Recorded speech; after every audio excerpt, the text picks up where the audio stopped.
It was March 23, 1946, and in the small town of Texarkana, Texas, a young couple, Betty Jo Booker, 20, and her boyfriend, Eddie Dillard, 21, were brutally murdered in their car, parked on a secluded road. Betty Jo's face was slashed, and Eddie's body was riddled with bullets. This was the third murder in just over a week, and the people of Texarkana were gripped with fear.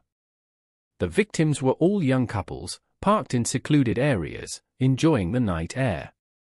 But for some reason, this killer had a specific target in mind: couples. The first victim was James Buck Smith, 29, and his girlfriend, Mary Swain, 23, who were shot and killed on February 23, 1946. Just a few days later, on February 24, 1946, another couple, Polly Nichols, 19, and her boyfriend, Paul Martin, 20, were found brutally murdered. The killer was dubbed the Phantom Killer due to the anonymous nature of the crimes. As the body count rose, the town was gripped with fear. People were too afraid to go out at night, and the streets were empty. The police were under immense pressure to catch the killer, but they were struggling to find any leads. The investigation was led by the Texarkana Police Department, with assistance from the FBI. The police were following a trail of clues, but every lead seemed to end in a dead end. The police were looking at several early suspects, including a man named Billy Cook, who was known to have a history of violence. But as the investigation continued, it became clear that Cook was not the killer. The police also found a piece of fabric caught in the door of Betty Jo and Eddie's car, which they believed might be a crucial piece of evidence. But as they continued to investigate, they realized that the fabric was not a match for any of the suspects. The case was gaining national attention, and the police were under intense pressure to solve it. The people of Texarkana were living in fear, and the police were working around the clock to catch the killer.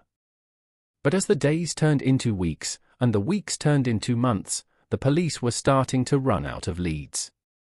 The investigation was at a standstill, and it seemed like the killer was always one step ahead.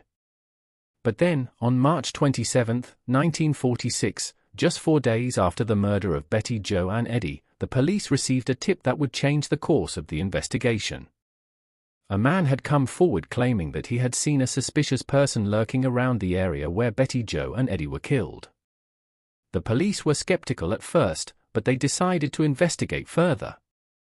The man's name was Alvin Jasper, and he claimed that he had seen a man with a distinctive tattoo on his hand. The police were intrigued, and they decided to bring Jasper in for questioning.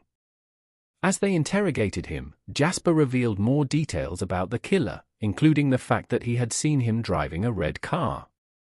The police were now on high alert, and they were searching for any sign of a red car in the area.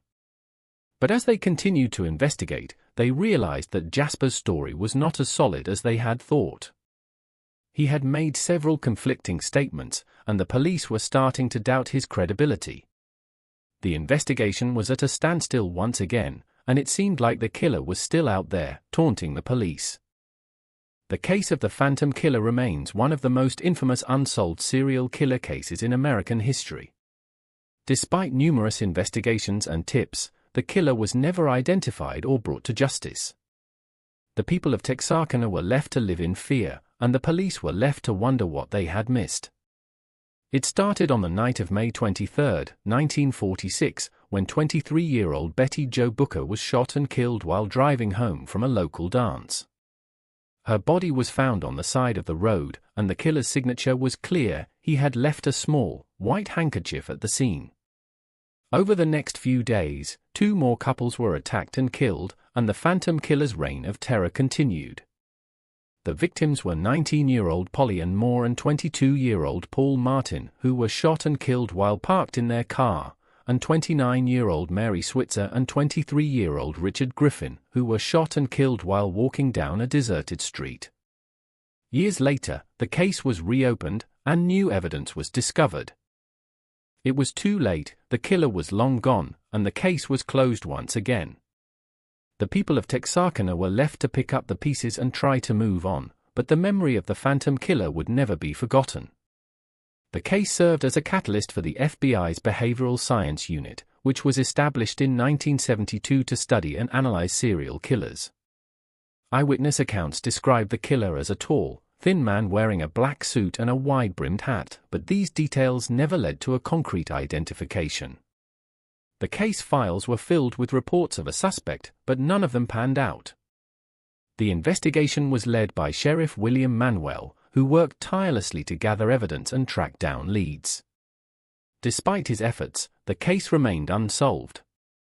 The case of the Phantom Killer serves as a reminder that sometimes, justice is not served, and the truth is never revealed. It's a chilling reminder that there are still monsters out there, hiding in the shadows, waiting to strike. And for the people of Texarkana, the memory of the Phantom Killer will always be a haunting reminder of the terror that gripped their town in 1946. The victims' families were left to deal with the aftermath, and their stories are a testament to the enduring impact of the case. One of the victims, Betty Jo Booker, was just 15 years old when she was shot and killed. Her family was devastated by her loss, and they never forgot the sense of fear and uncertainty that gripped their community during those dark days. The case also left a lasting impact on the community, with many residents still talking about the Phantom Killer decades later. In fact, the case was so notorious that it even inspired a 1970 film, The Town That Dreaded Sundown, which was based on the real-life events. The film brought national attention to the case, but it also sparked controversy, with some residents feeling that it sensationalized the tragedy.